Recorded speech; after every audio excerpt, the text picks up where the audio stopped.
Hi, this is Dr. Heather coming to you from Feather Communications.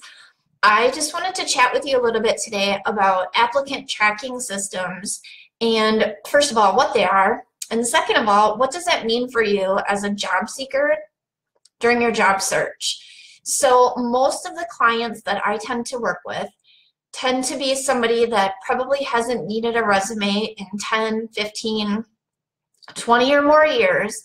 And now they're at this point where they want to make a job change, or unfortunately their company closed and they need to do a new resume. And so part of my job as a certified professional resume writer is telling them about today's job search, the techniques, and what they need to know. And one of the things you definitely need to know about are applicant tracking systems.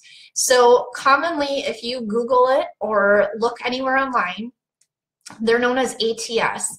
And what an applicant tracking system is it's actually software that companies use on their websites to scan incoming resumes. So imagine that you apply for a job. Let's just hypothetically say there's 100 or 200 people that apply for that same position. They're not paying a human resource manager to sit there and go through 100 or 200 resumes, scanning them and highlighting them.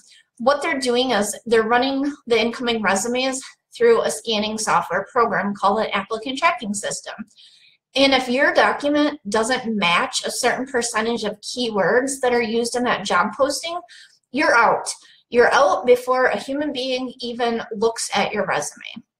So as a job seeker, it can be really scary because you're thinking, how can I make sure that the HR manager actually gets to look at my document?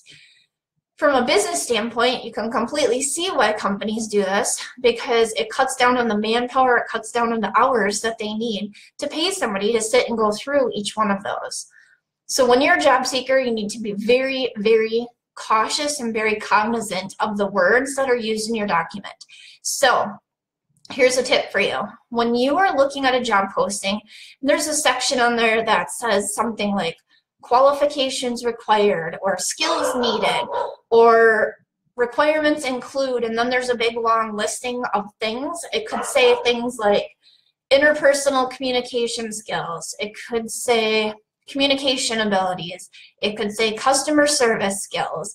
It could say must be excellent with organizing projects. Whatever it is, those are the skills that you want to list in your document.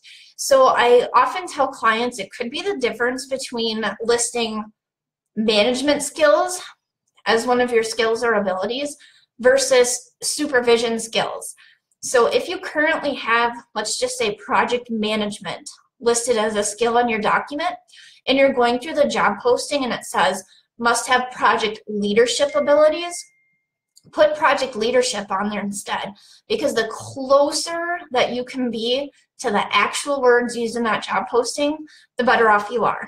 The more likely you are to actually get through the software scanning system and get to a human being so that somebody actually looks at your resume and you can get an interview.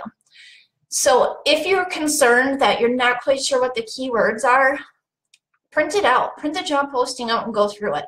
Oftentimes it'll be the words that are used over and over in there consistently. And the second piece of advice I would give you is make sure that you have a career summary at the top of your document. That's a great place to kind of summarize your career in a few lines and include some of those skills. But after that is a more important section. That it doesn't matter if you call it key skills, areas of expertise, core competencies, strengths, whatever you want to call it. That's the place for you to list these skills. And that's going to be the easiest place for you to change those words out depending on the job that you're sending it to in that particular time.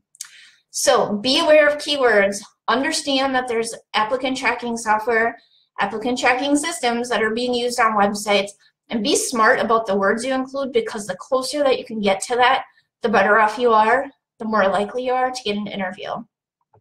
I'm going to put a link in the comment section to my top 5 resume tips. It's a free download. You can take a look at it, see if you're doing those things, see if you have those sections on your document. And if you don't, I'd be happy to provide you with a free resume review as well.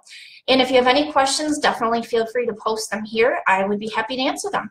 So once again, this is Heather with Feather Communications. Thanks.